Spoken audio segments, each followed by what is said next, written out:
YouTube, what's up? We're back about a week after my issue.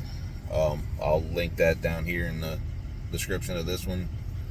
So, because I'm sure that off the top of my head right now, sitting here talking about it, I'm going to miss some things and, probably, I don't know. Yeah, whatever. You're going to have to watch the old, the first video of the problems I've been having with this truck and the NOx sensors and the road that I was going down to get to the point to where I was on YouTube asking y'all for help. Like, hey, if y'all had this issue, what have you done about it? Did you actually, did you actually fix it? How'd you fix it? So basically I was at my wit's end, and what was going on is I was half thinking about trying to just delete the damn thing and be done with it. But again, where I work, I was kind of, scared to do it. I was kind of scared to, maybe get caught or get fined or whatever. Maryland's kind of a weird state with a lot of things. So anyway, we had the exhaust quality pour code. It was giving me the limp mode countdown. I would have to go in here, take my scanner, force a regen about every 2 or 3 days, no matter how much fuel, no matter what I did, no matter how I towed, what I towed, how heavy I towed.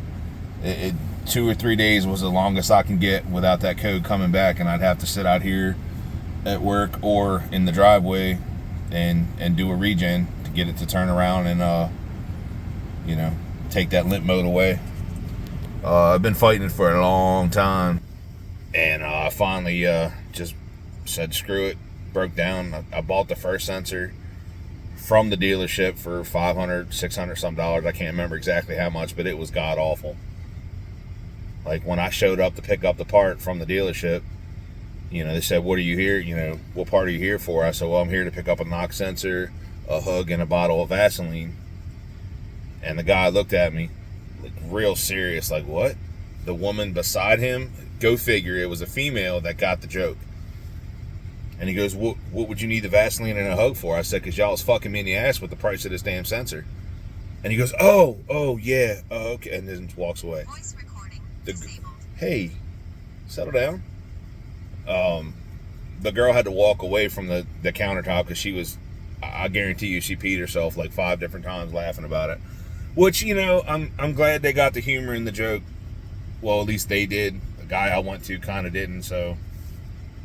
Anyway, it is what it is. So I bought the first sensor from the dealership, $500 some dollars. The second sensor, I got it off of Rock Auto, which is supposed to be genuine GMC or GM. It wasn't the same. It didn't say AC Delco on it.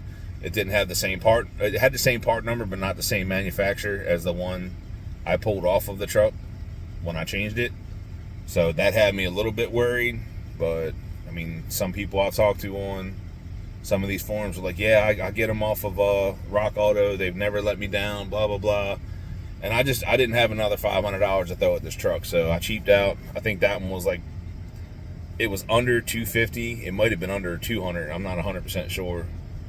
By the time I figure I make these videos, I'm just sitting in my truck on my lunch break and just screwing off at work. But, so I can get all the information if you actually want to know exactly what sensor I bought and the price of it. It was significantly lower than dealership, so I bought that. I put it on there. Now, getting the old sensor off was a royal pain in the hind end. Like, I needed a bottle of Vaseline with this sensor as well, because that one definitely got me in the butthole. What I had to do was all them sockets you get that have the slot in them for the wires to go up to get the sensors off. Every one of them that I had 8 different ones that I bought directly from the dealership. I bought them from the auto parts store. I didn't get any off Amazon or anything, because I figured if the ones I'm getting ain't working, then Amazon sure as hell not going to work. But what I did was I went under there, I cut the wires off the top of the sensor and just put a regular socket right over top of it. I think it was 7/8, I believe, and I was able to break it loose with that. And that was after I even went under with a torch. I put a little bit of heat on it, trying to break it loose with heat. I ran the truck for 30 minutes and then got under there, burnt the crap out of my arms trying to figure all that out. That wasn't working too well with the regular socket, the sockets with the slots in them. But once I cut them damn wires, put a regular socket over top of it, put a breaker bar, pow, she broke loose. Now I'll put the new one in with the actual specialty socket, you know, because you ain't got to put that down too tight. So be prepared for that battle when you do this. But yeah, I mean, we're back. I'm sitting here probably about 20 minutes just goofing off on my phone, you know, taking my break away from work. And none of the codes have showed up. I'm gonna have to go back through my phone and figure out that were coming up, because they were like 2E bad or 2EE bad or something like that was another one. And I can't remember exactly what that one was, but that was getting thrown in here too.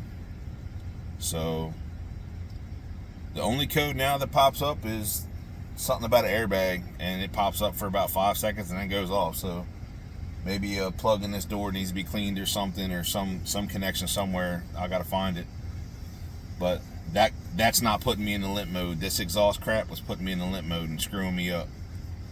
But anyway, you know, I know a lot of these YouTube people get on here and, you know, give their problem and say what they're going to do, but I don't see a lot of them getting back on here saying what they did to fix it. So I put NOx1, NOx2 sensor on it, and so far so good. I mean, usually, like I said, it was every 2 or 3 days, which was only not even a quarter tank of fuel to get it out, and the code would come right back. So we've been driving for about a week and a half, maybe even 2 weeks at this point. Nah, probably a week and a half. We've been through about, you know, 3/4 of a tank of fuel.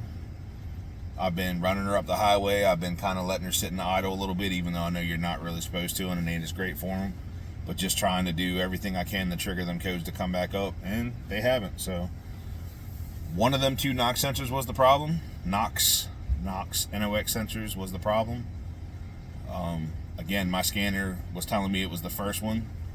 So I fixed that one, and then the scanner turned around and said it was the second. Oh, flipped you off. Said it was the second one.